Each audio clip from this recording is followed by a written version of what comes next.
to On the Beat, the podcast that uncovers full frontal spooky male nudity in cinema. My name is Laura, and I am joined by my spooky ghost co-host, Ryan.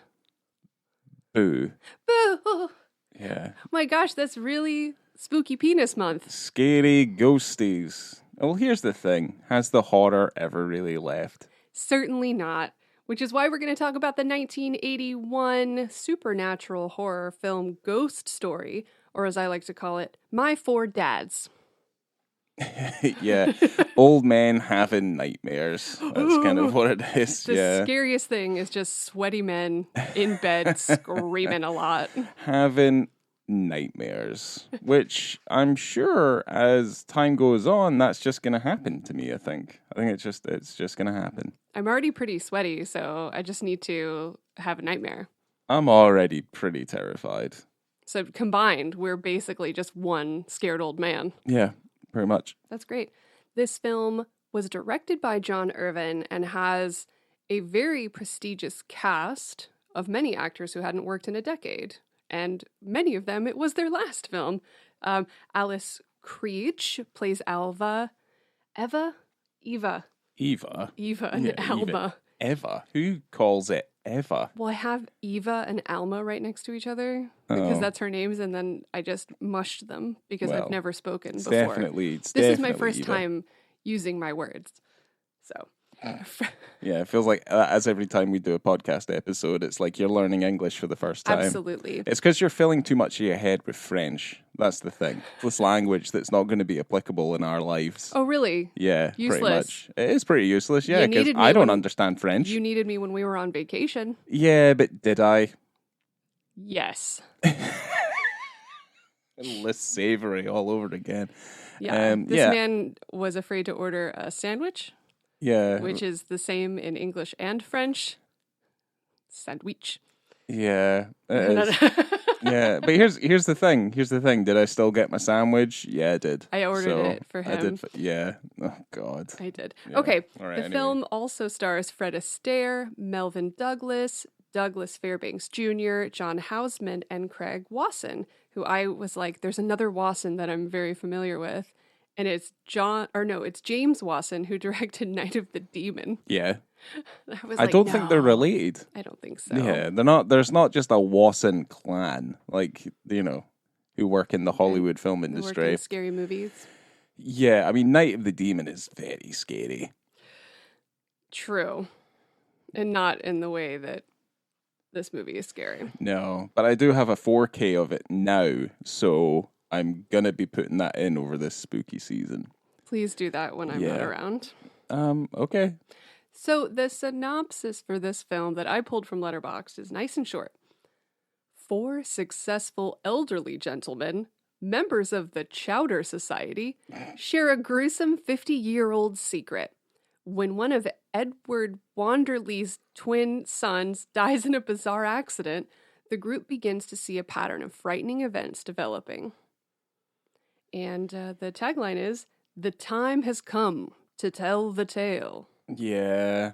That's a good tagline. The boys never wanted to tell their secret. That's because they're all pieces of shit. Some of them are a little bit more shit. Less shit. Because they all took part in what was a ghastly crime as young debutante, rich boys who felt like they could get away with anything. This is why we need a sexy ghost. Yes. To make amends. Yeah. And I'm going to say, too late. I'm going to put it out there. This poor woman, all she was doing was existing. And these boys took advantage of her and basically desecrated her. Okay, you're making it... This is not... For those who haven't seen the movie, and I recommend watching it, when you see these 4 men trailing around this woman, you think, oh no, right? You do. But that doesn't happen. There is not a gang rape involving Fred Astaire in this motion picture. No, but the reason her ghost exists is because she is basically dispatched in a cruel and horrible way that her spirit has to remain to basically gain revenge for the vengeance for the state in which her body was desecrated, because she didn't deserve to die. And what I like about her revenge story is that it's not just about dispatching these 4 men who wronged her. It's about ending their entire lineage. Yeah, pretty much. No one will be spared. No. She's like, basically something that she says is that she will see the life run out of you, which is something that she's looking forward to doing. But I mean, for the most part, she plays a very effective ghost, because she just kind of pops up out of nowhere, like inopportune moments, where she just kind of goes boo, and then like scares them enough so they fall off a balcony or they have a heart attack, or and often it's when they've just finished having sex with her, which is really cool as well. Yeah, or at least in the beginning it starts off like that. There's some head scratching moments where she appears very real in circumstance, because she's obviously dead, right? But she appears very like a very physical being, and that a few of those bits, for me, at least for me, they're a little head scratchy. And like, how does this work logically? And I do understand it's a fucking ghost, but at the same time, I'm like, how is she so physically present whilst also being a ghost? So I do have my questions like that lie in there a little bit. Well, she's really mad. So the madder she is, the more real she feels. I guess she's feeding off their fear, and hence becomes more of a physical body, because she's living off of this. She's feeding off of these old men's fears and the guilt of the horrible crime that they committed. Her anger makes her corporeal again. So right, she can have sex with the boys and have her boobs fondled and, have a job. And then, when it is an opportune time, she gets ghosty and wet. Yeah. Because didn't she have a job at that school? Like, some other people saw her. She was a secretary. Yeah. And she worked at UCF, which is, the University of Central Florida in Orlando. I was looking at it might not have been UCF, but it could have been UCF. They said it was on Orlando, but yes, it's like, it doesn't really matter, because you didn't really get too much of an idea that this was even set anywhere near Florida, because that's where they met, was there, because the rest of the movie's set completely somewhere else, because it had like snow and stuff. It was in Woodstock, Vermont. Oh, yeah, so that shit is cold. So yes. Why don't we back up just for a second, or not even back up, but let's jump into the director, because I have so many things I want to talk about for this spooky penis movie. Well, this will be a mouthful, because he's got quite a lot of work. But there's not a ton of information like on him, just his career wise. It's just his films kind of speak for themselves. But yeah, John Irvin, he was an English film director. He began directing documentaries and television works, which included the BBC adaptation of Tinker Tailor Soldier Spy. Ooh. But yeah, he started making features in the 80s, and I don't know if he's still making films now. His last one was in 2016. But yeah, we start off in 1980 with Dogs of War, Ghost Story in 81, Champions 84, Turtle Diary 85, Raw Deal with 86 with Arnold, Hamburger Hill, the Vietnam movie in 87, Next of Kin 89, Eminent Domain 1990, Robin Hood 91, do not mistake that one for Prince of Thieves, it's just another TV movie, Free Fall from 94, Widow's Peak in 94, A Month by the Lake 95, Crazy Horse 96, City of Industry 97, When Trumpets Fade in 98, Noah's Ark 99, Shiner 2000, Fourth Angel 2001, Boys of County Clare 2003, I think it's ... kill, because it goes dot with an actual dot, and then kill with 2005 or 4. Doesn't really matter. Fine Art of Love, Mine Haha in 2005, Moon and the Stars 2007, Garden of Eden 2008, and Mandela's Gun in 2016.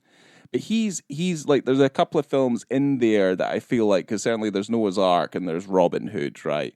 He's like, those films existing are the reason why they have to give other films subtitles, say like Robin Hood, Prince of Thieves, or Noah, which was the Aronofsky movie. So, the reason those films exist is why we have to have alternate titles for basically the exact same stories. So it's all his fault.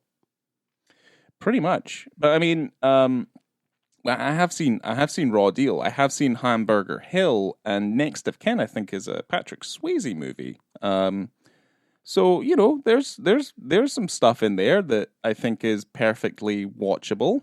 It's the sort of thing that we would put on just in a pinch, and we'd probably pay attention to half of it. That's what it probably is. But there's nothing wrong with that. No, I like moving pictures. Yeah. But that is John Irvin. Okay. Doesn't seem like there's going to be a lot of other penises in his other films. Probably not, no, but that doesn't really matter. Well, not when you've made probably the best one ever. So, I don't know about that. This film was based on a book with the same name, written by Peter Straub in 1979. It was 500 pages long. One of those books that a screenwriter would find really hard to adapt because there's, in this film you have 4 main characters, the old men. There was a 5th one they just omitted from the film, and that's fine. There's too many boys in the movie anyway. But because the work was so intricate and apparently it was quite well written and very well regarded, and it had only just come out like as a very new book before Universal Pictures bought it, they had a really hard time adapting it. But it sold to Universal for $225,000. Still wondering why there isn't a Halloween Horror Nights house for it. Yeah, why do we not have a naked man falling out of a window? Or just old men screaming, wet ladies. Yeah. Wet lady brides. Well, that's the thing. Like, they wake up, they scream, and their wife who's next to them just goes, "Shut up." Which I thought was kind of funny. Because, I mean, I'll be honest, if it was you and me, and I was at that age, and I'm, like, waking up just going, you would tell me to shut up and all. So, or I'd tell you to leave. Yeah, I'd be like, or go back. I would leave the room. Go to another room. Fucking hell. All sweaty, keeping in a me tiny awake. little bed.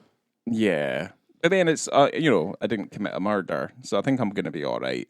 I think I'll be okay. So the screenplay was eventually written by the same man who did the screenplay for Carrie, which is fun. Yeah, aye. Well, we remember seeing him in the featurette, where he's just like, "Yes, I wrote the script for this from this lesser known author called Carrie," and it's like, "Oh, look at you! Aren't you a card?" Yeah, he's very fancy. Yeah, he was a little fancy. But, I mean, he's done a decent job of adapting this. Obviously, I have no frame of reference for the book. But they did respond with the book. It's just, it's quite, in its current state, it was probably unfilmable. Because it is too dense. Like, it's way too dense. Author was not happy with the adaptation to the point where he didn't want anyone else to try. Right. But eventually he did say, the cast was amazing and it's not that bad, but he was pretty upset. But I think it is open to be adapted again now. He has passed away. He passed away in 2022. Oh, great. The author. So, he won't ever know or be disappointed at this point. But I don't think a modern adaptation, because, there's plenty of films within this vein that I feel like, because I wouldn't say this is like an incredibly original story. This is a classic ghost story. This stands on its own 2 feet because it's of this time, it's of that time. So the casting and the direction and the effects and like the things that are put into this version from 1981 kind of make it feel a little bit timeless, which is why I feel if they did update it, it would be, maybe it wouldn't be as good. Yeah, no, it would be very CG heavy and it would just be lame. It's like the remake of Poltergeist, but the remake of Poltergeist is like, is like egregious, like one of the worst remakes in living memory, I feel like. But again, Poltergeist is great because of the time that it was made. It'd be a very different thing if it was made in a different time. Poltergeist is one of my favorite movies, regardless of the season. Yes. I love that movie. But yeah. And I was so excited about, well, I wasn't necessarily excited about the remake, but Sam Rockwell's in it. And I go, oh, sign me up. I mean, it's proof positive that he is not, he can't fix things. He's not super glue, Laura. Unfortunately. No, proof positive. I'm sorry. Oh, well. A couple of other people that were poked for the roles in this film were Henry Fonda and Jimmy Stewart, you know, in the gang of old men, famous old men of the time. Yeah, I mean, there comes a point where these old, because Fred Astaire is obviously very prominent. Yes. He's the least sort of shit. He's the least shit of the old men, basically. And he stands by his guns and he's got a level of conviction. The other ones, one of them's a horrible drunk who's just like, I have no regrets whatsoever. And then obviously the other old men are just like, are being torn apart from the inside mentally because of the hauntings. So Fred Astaire does stand out a fair amount, and he has his own action sequences and stuff like that, which is interesting to see. But yeah, I don't know. I feel like if the injection of because what would have Henry Fonda and Jimmy Stewart, what roles would they have played? Would they have just been side by side with Fred Astaire, or were they to play Fred Astaire's character? It was early on in the casting, so it was just like they're reaching out, like, do you want to be in this movie? Because Jimmy Stewart could have been a really nervous old man. Oh, I don't know, like that would have been okay. Yeah, he could have played Astaire as well. He could have. I just want to tell my story. Let me speak. Let me tell the story. Like that would work. Yeah. True. Yeah. Well, anyway. Melvin Douglas, who played John Jaffrey in the film, was seriously ill during filming, and he passed away in August 1981 before the film was released. Oh, dear. So this was also the final film of Fred Astaire and Douglas Fairbanks Jr. Okay. So yeah, they all went out after this movie. Yeah, I mean, Fred Astaire had literally been a Hollywood star since the 1930s. So. Yeah. Yeah. I mean, he could have gone out after Xanadu, and he didn't. Was he in Xanadu, or was that somebody else? I don't know. Oh God, who was the dancing if he guy was, in Xanadu? If he was either way, if he was in Xanadu, he definitely needed to do something to not be associated with Xanadu. And he does a very good job in Ghost Story. That's fine. I think he was God, it's Gene Kelly. Shit, right. The other dancing guy. The other dancing guy, the American in Paris that you're mixing up. My bad. But yeah, and Xanadu's fine. I don't know why people love it so much, but it's fine. It's great. Whatever. So the men, as we mentioned in the synopsis, are part of the Chowder Society, which actually takes its name from a 1940s Barnaby comic strip. So the elves, leprechauns, gnomes, and little men's Chowder and Marching Society was a fraternal organization that was frequented by Mr. O'Malley, who was the fairy godfather character in the comics. That was a whole bunch of words, Laura. What is that? There was nonsense? a comic book or a comic strip, and there was a character who was part of a society, and the society was called the Elves, Leprechauns, Gnomes, and Little Men's Chowder and Marching Society.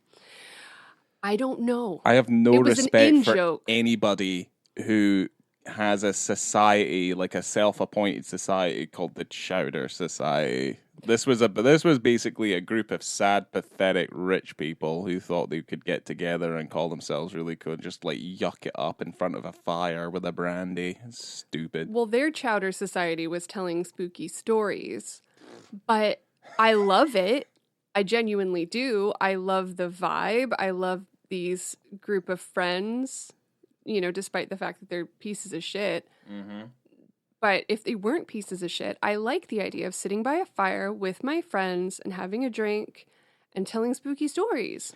And it's like you all live together. Aye. Obviously, without the aberrant grief and guilt of murdering someone. Right. Well, I'm not a murderer, so I wouldn't be haunted. So I think if you take that out of the equation, then yes, it would be an incredibly pleasant experience.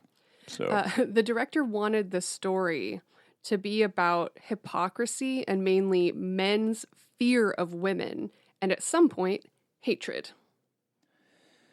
Which that comes through. That comes through clear. Yeah, no, I think that's smart. I think that's smart. It's not I mean, she basically becomes at certain point, she becomes the boomer assassin. Like she's just kind of going around dispatching of all these old rich dudes who think they think they could have got away with it. Who were before the boomers? Like who are the boomers' parents? Because that's what these people would be. I don't know. I was going to say crooners, but that's not true. That's like Harry Connick Jr. sort of nonsense. Oh, the silent generation. The silent generation? Yeah, from 1928 to 1945. The makeup artist was Dick Smith, and you might know his work from such films as The Exorcist and Death Becomes Her. Okay. Yeah. Yeah. And he also, for this film, created an eyeless and noseless naked apparition that had rotting teeth and rotting breasts. Okay. And that image was shown in promotional photos and magazines, but it never appeared in the final cut of the film. And a tribute piece to that creation was featured in the 1999 House on Haunted Hill movie. Interesting. Yeah. Okay. An homage. And would this be 5 years? In 1986, 5 years after the movie came out, there was a 50-count indictment of 3 Teamsters during the production of Ghost Story. There was a secret investigation made by a special federal grand jury. The charges against these Teamsters included alleged extortion, racketeering threats, kickbacks, threats of work stoppages, slowdowns, and other labor problems. These 3 Teamsters were tried together. They were all found guilty and were sentenced to more than 140 years in federal prison. Their fines, forfeitures, and restitution totaled more than $350,000. Although they only spent 4 to 6 years in prison for their crimes. Must have been trouble. Yeah, sounds like it. Yeah, that was a lot. If we were to make a drinking game out of this film, it would be to drink every time an old man has a nightmare, right? Yeah, and you would get alcohol poisoning. And then I would say also, every time they have a daymare, you have to take a shot. Yeah, daymares are pretty good too. Because there's straight up daymares in this movie where these guys are walking around in the middle of the day and they straight daymare. Some of them get murdered by ghosts in the day. Daymares. Yeah, you're not safe at any point in the day. No. Because ghosts do not sleep. I don't know why she waited this long. Was there any explanation to that in the film? Like why she waited until they were basically corpses anyway? Well, I think she got more pleasure out of haunting them for the majority of their lives.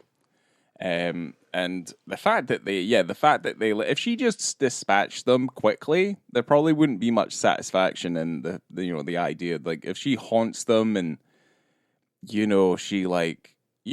revenge is a dish best served cold. So, she's gonna literally, she's gonna draw it out and make them suffer. And I think that's basically what's happening. Yeah. And it's just coming to the point where, the sons, the children of these men are getting older, so then she can seduce them, all sorts of stuff, so she's going to make them suffer as much as she can. I think that's the reason why. Well, speaking of seduction, let's jump into that penis scene, which is right close to the top of the film, right after a couple of screaming old men. Pretty much, 8 minutes and 24 seconds into this film.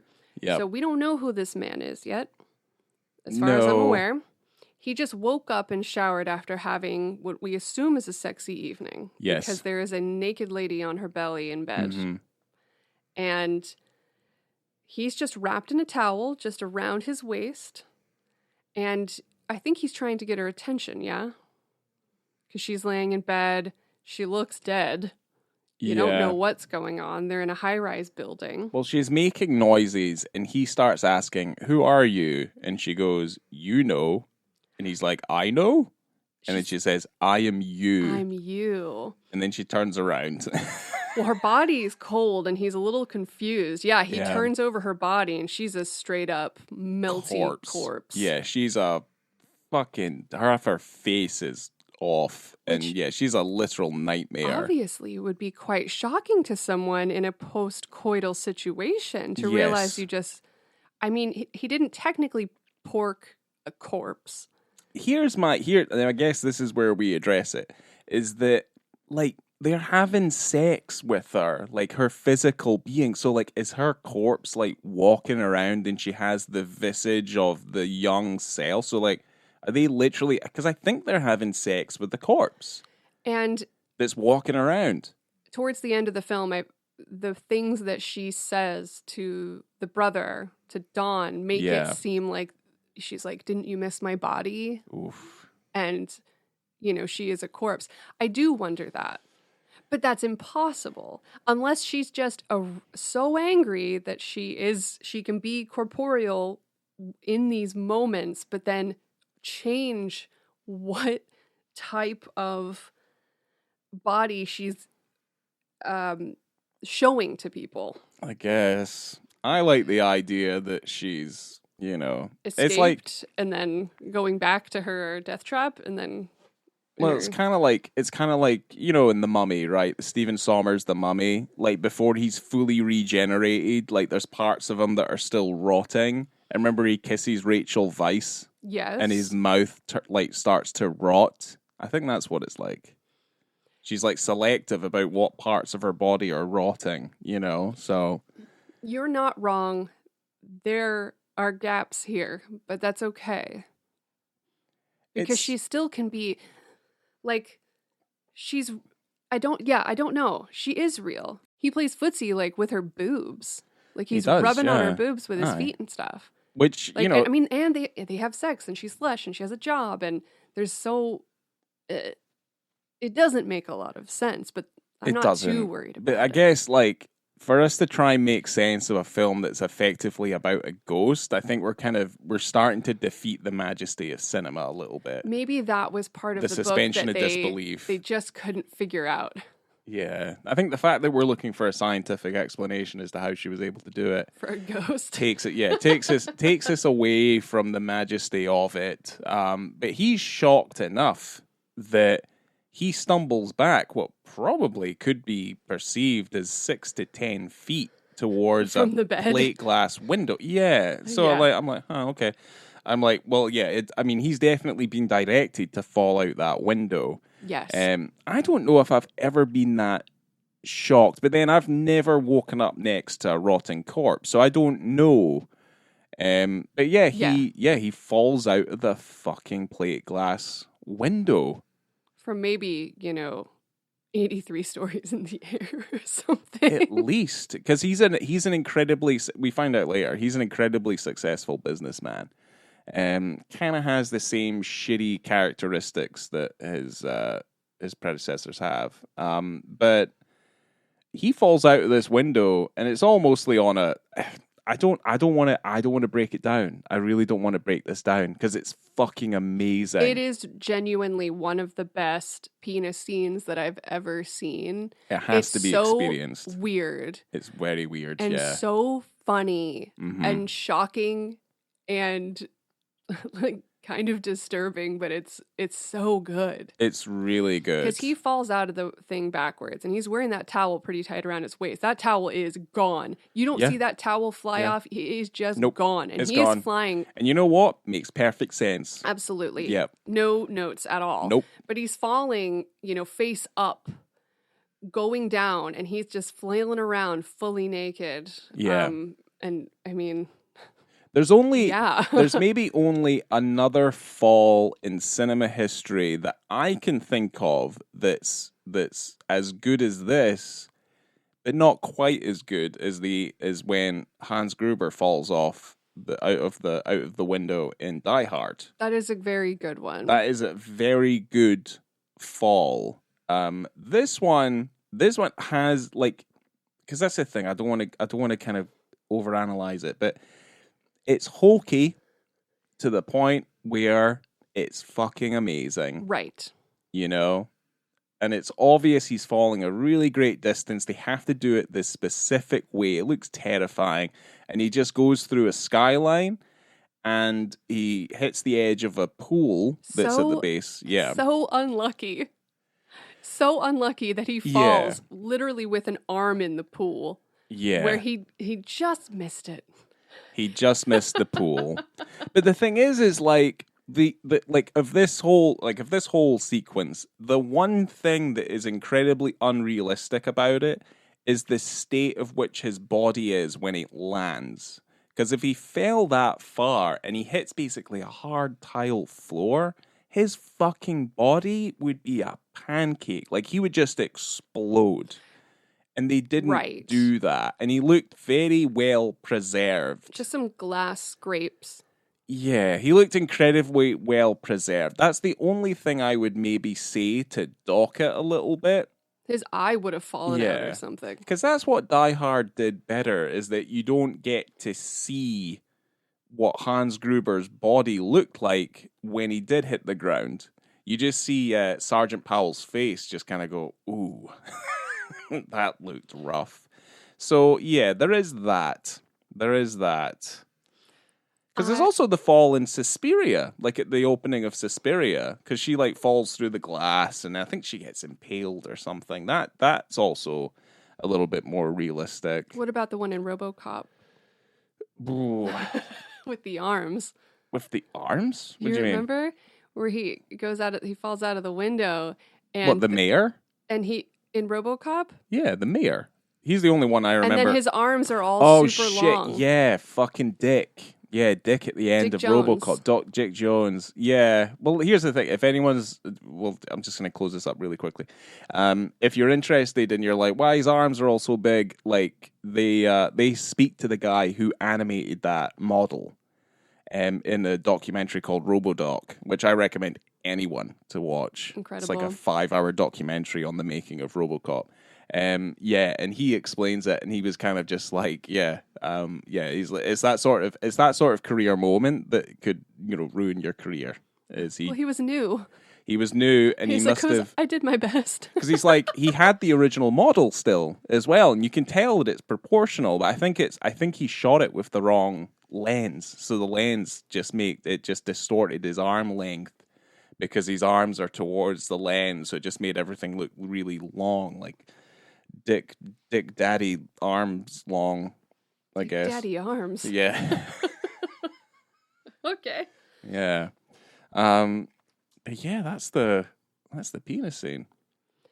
It's fucking awesome. It's so good. It's fucking amazing. It's so good. Like, there's a reason people remember it, Like, it's classic. Also, it's incredibly fucking unexpected as well. Right, yeah. You're just like, what the fuck? Because you're like, oh, he's wearing a towel. You're not expecting this. And the thing is, it's like right up front and center. Like, it's a really close, like, shot, and you're kind of seeing, because it's him obviously against like a blue screen or a green screen, and they've obviously imposed that on a shot of, the camera plummeting down the building as if it's there. So it's like obviously there, and it looks a little hokey, but it's the sort of fall that, someone who didn't have a ton of money or whatever would do, because it's, it's quite a dangerous stunt, and those things cost a ton of cash. But that there's some kind of level of stylistic integrity that also comes with this moment as well, where I feel like it becomes its own thing because of the way that they've done it. So it just becomes this little bit more memorable than, say, your standard stunt fall or whatever. It's one of those really magical things that happens every once in a while, where there's a movie that you haven't seen before that's new to you. Yeah. This movie was made in 1981. I was made in 1985, and I hadn't seen this movie. And I just, we both watched it for the first time, and I think that's just such a treasure. I remember seeing clips of it and stuff like that over the years, and it was always referred to as a classic. And yeah, I mean, this was just because that's the thing, like, it's a good film. Would I say it's great? No. No, I wouldn't. I'd say, it's like when we first watched Sleepaway Camp. I hadn't seen it before either. Oh, that movie's and that amazing. film's fucking phenomenal. Oh like my you don't God. expect something that feels like it has the substance of something that you're like, I'm pretty sure I've seen something like this before. But that film just takes you on a journey that I think is fucking absolutely terrifying. But at the same time, I think this film is a good movie with some memorable moments and some fantastic practical effects. And the rest of it is kind of meh, really. Well, I do like a movie that has twins. That always gets me very excited when you have an actor playing multiple roles. And we have Craig Wasson, who plays Don, and then David, who is his brother who fell out the window. Donnie. And you know that they're twins, and you know that they're different because one of them has a mustache. That's very true. That's very true. That's how basically Superman and Clark Kent have been able to lead separate lives this entire time. We talked about this on another episode because his glasses are like hypno glasses or something. Yeah, because there's comic book lore about his glasses. Yeah. Doesn't matter. Well, but his anyway. mustache doesn't have those kind of effects. It's just a regular mustache on a twin. It's obviously a pasted on mustache. Yeah. Yes. Well, he's one of those actors where you look at him and you go, he is super familiar. Where do I know this guy from? And I was like, oh yeah, he was in Body Double. Yeah. In De Palma's Body Double. And then he was also in Nightmare on Elm Street 3, Dream Warriors. Which is potentially maybe the best Nightmare on Elm Street in the entire series. Is Dream Warriors. It's my favorite. I feel kind of the same way about Alice Creed, who is like the only female in this entire movie, basically. But I saw her in a movie recently directed by Barbie Schroeder called Barfly that was pretty good, and she was really great in it. She's also in Silent Hill and a bunch of Star Trek stuff and the new Texas Chainsaw Massacre remake from a few years ago. Yeah, she's good at playing this kind of like wacky weirdo. She has the most beautiful hair. She's one of those people that has hair that you just can't, you just got to see it. Yeah. There's parts of this movie where the boys are just trying to like find her in her own hair. She gets hidden in there, so much of it. Yeah, aye. But anyway, yeah. Okay. Same thing. Same, yeah. I'm like, yeah, that's fine.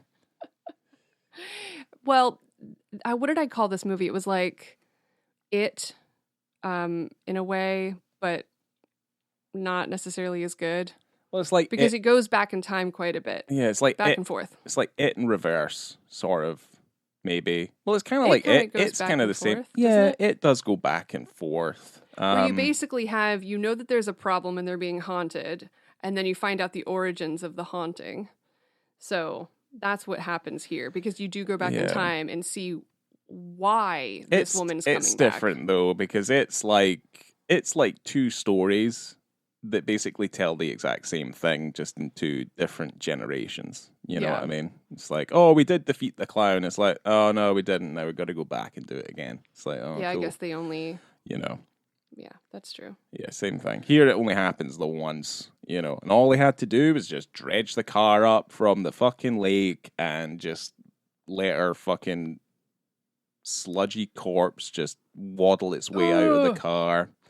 Well, I don't dissolve a little bit. I guess I don't want to go too much into it because the penis scene's the very beginning of the movie, and you have a whole 2 hours to potentially enjoy. But these boys deserved what they got. They really did. We said that at the top, and I'm going to say it again. Mm-hmm. And I don't think that a woman has to die because a man has erectile dysfunction. All of this starts because a guy can't get a boner. Yes. And he's too weak to take that on the chin, basically. And she was very generous about it. She goes, we can try again. Yeah, it's not the end of the world. We can work on this, you know? It's maybe had too much to drink. So basically, flaccidity spells death, is what happened. Flaccidity spells death to women. But that's the thing. Yeah. That's where the hate for women comes in. Yeah. Also, those boys hounding this one woman, that whole time for such a long period of time, and you know they all had a boner for her. And then she just disappears and they're like, it's fine. No one even cared. Yeah. Bullshit. She deserved so much better. And I'm glad she haunted and killed them all. Yeah. It's all perfectly justified. The thing is, obviously, it's Donnie, right? It's Don. Don is the young man. Yeah. See, he hasn't done anything wrong, but he starts to see all of these, obviously, these warning signs in that she's a ghost. She's not fucking real. I have a feeling that my girlfriend might be a ghost. I think she's maybe a ghost. It's like, she's dangerous. He's not done anything other than he's just part of this lineage, you know what I mean? Like, he was nice to her, all this other stuff. Like, it was, like, that's all he did. And he effectively is, well, he's not like the savior, but he's trying to solve the mystery because, it's all her body deserves really at this point is it just wants to be put to rest so that this curse can end, and that's it. Yeah. She just wanted that final little bit of respect at the very end, and it's just so trashy that these guys are like, no one came looking for her, nobody cared, no one even bothered. And no. I'm like, why? Yeah, again, deserved it. They deserved worse in the horror movie perspective of the ghost situation. You can say ratings all you want, but I have one more thing to say, and it's about the budget, because I left it for the end. Okay. It's going to blow your socks off. You ready? $13.5 million budget, and it grossed $23.4 million at the U.S. box office. Good.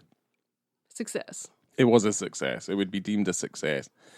A success back then. Now, though, if that was you probably would have been labeled as a flop. No. I don't know. I mean, you've got, I think, one battle after another right now talking about another kind of society. You've got the Chowder Society and Ghost Story, and you have the Christmas Adventurer Society. Yes. Of also dumb old men. Old men with very particular views in that movie, yes. But I feel like that movie had an insane budget, and then it's not making a lot at the box office, but, flop? I don't know. Box office flop? It's a good movie. Anyway. Yeah, I mean, a lot of films out there don't do well at the box office, but they find life afterwards, But anyway. Well, I'm going to go into my ratings for the very first of the 2025 Spooky Penis season. Yep. Unfortunately, we only get 2 this year, which is a bummer. But I'm going to go, in terms of visibility and context, I'm going to go 4. I feel like there's a lot more female nudity than there is male nudity, even though it's the same actor playing the characters that get naked, right? You have David and Dawn. Yeah. So you have Craig Watson playing both of these characters, and there's a lot of sex stuff. Like, there's a lot of sex and nudity in this movie, and there's a lot of him covering himself up with a blanket type of thing, or like moving in just such a way. And I kind of wondered about that. What was the point when you've already done it? Or is he like, I'm just doing the one crazy scene. I think it's the shock of the one crazy scene. And I also feel like this is still the 1980s. So it's like 1980s when it's being made. They don't want to have something that they can't market, and it's meant to be just a horror picture, and people are meant to go see it in the cinema and not feel too offended. I feel like everything's kind of very careful in this film. You know what? You're absolutely right. Because the shock of it in the beginning, and also if there was more in the movie, they would have had to have taken it out anyway. It would have diminished it. Because this came out 1 week before Christmas. This was a Christmas release. Right. And the director also wanted this to look like a Christmas card. So you're absolutely right. You know what? Yeah. I'm still going to keep it at a 4, but I mean, I'm not totally settled on that. I just think it's really incredible and very weird and super unique. And I liked it quite a lot. And go ahead, Ryan. 5 stars, no notes. Really. Okay. It's awesome. Yeah, it's maybe one of the best ones. Not as good as Harvey Keitel in Bad Lieutenant, but it's fucking awesome because of It how is. fucking weird and hokey it is. It's fantastic. And yeah, I think if we didn't get this in this film, in like if they basically covered up all the nudity, obviously we wouldn't be covering it. But if they had too much of the male nudity in it, I'd be like, yeah, I'd be like, it would diminish that scene somewhat. And also, again, like I do feel like it has, like the film itself has to be marketable. I mean, Christ, it's basically called Ghost Story. Like people are gonna go see it and be like, I want to be scared. You know, they don't want to be excited. You know, so that's the only way I think of it. And yeah, I do think there's a lot more female nudity in the film, but it's relatively quite tasteful for the most part. You know Yeah. what I mean? Like it's all within the fabric of like this love story, which is in the middle of it. You know, so it's not like it's exploitative because she's already exploited enough, obviously, through the course of the story. So you know, it's there is a nice section of the film where I feel like it's the love story element, and yeah, I think if we were to see too much, it would diminish that scene a bit more because that scene is shocking. That is the main reason why it's there. Is that it is a fucking shock, and it is realistic. If he still had his towel on as he's falling, yeah, I wouldn't have been very happy. But yeah. I don't know if it would diminish it necessarily, but I guess I'm always going to complain if there's not more. I'm always going to complain about it. But then I do Yeah. have to remember, like you said, that you have to be able to market a movie. And if You it's have to, just yeah. like wieners, wieners, wieners, Yep. it's going to be difficult. Like that new movie that came out this month, Bone Lake, Right. that is marketed as penis, penis, penis. So I need to go Yeah. see that right away because that's in the actual cinema. Well, we're in a weird kind of transition period where is that sort of thing is kind of happening, and it's Yeah, but I guess it is a lot of times just put out there as a statement piece, a statement penis yes, piece. I feel like that's where the main difference is that it doesn't feel genuine, doesn't feel earnest. In my opinion, if that's like their main marketing ploy is here's a bunch of male nudity, which was kind of similar to what they did with 28 Years Later as well. But that also feels How dumb is that though? Where you have, oh, we have regulations because there's a child in the movie and there's a child in the scene, so we can't actually have nude men. So what do? They put a penis over the penis. It's the same thing. Oh, so he can't see an actual flesh penis. He has to see an almost flesh penis. He's going to look at a rubbery dick instead.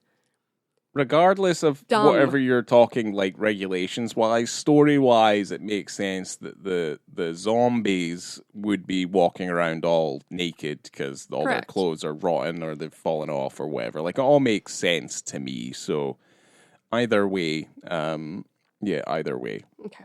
Well, for the movie, I gave it 3 stars because I fell asleep and it was pretty early when I fell asleep. It is quite a picturesque, dreamy, wintry, cozy type of movie with, ghosts and stuff. So it's a really excellent kind of movie to watch right now in this season as this episode is coming out.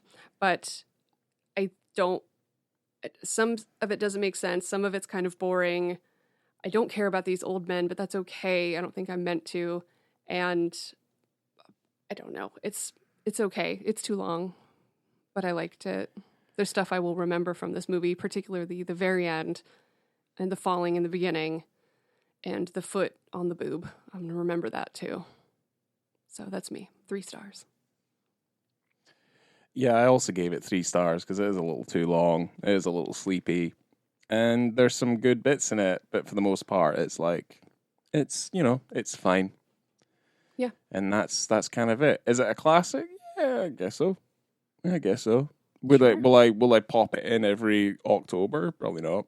But No, that space is reserved for Stepfather. and The Thing. Yeah. Yeah, like, good movies like The Thing. Poltergeist. And Poltergeist. Yeah, I don't know why he put Stepfather in there. Because Stepfather is perfect. Yeah, whatever. So there you go. 3 stars. Well, thank you guys for coming with us on the very first 2025 Spooky Penis Month selection. Make sure to follow us on Letterboxd and also on Instagram, where you will be able to see that photo that I pulled from the movie of that dude falling out of the window, and it is very funny. So you'll enjoy that whenever I post it online. And if you want to rate us, go ahead and rate us, but make sure it's a good rating, because that's nice. We're nice people, and so are you. Yeah, Better be nice. Why would we deserve a bad rating? Yeah, don't do that. Yeah. Just be nice. How would you feel if you got a bad rating? We need positivity in this world. Yeah. So, coming to you from the Chowder Society, I have been Laura. Where's my chowder? There's not a goddamn bowl of chowder in this entire thing. Nope. Grievances. Not at all. They had chowder, I would have given it 4 stars. Fucking liars. Chowder season.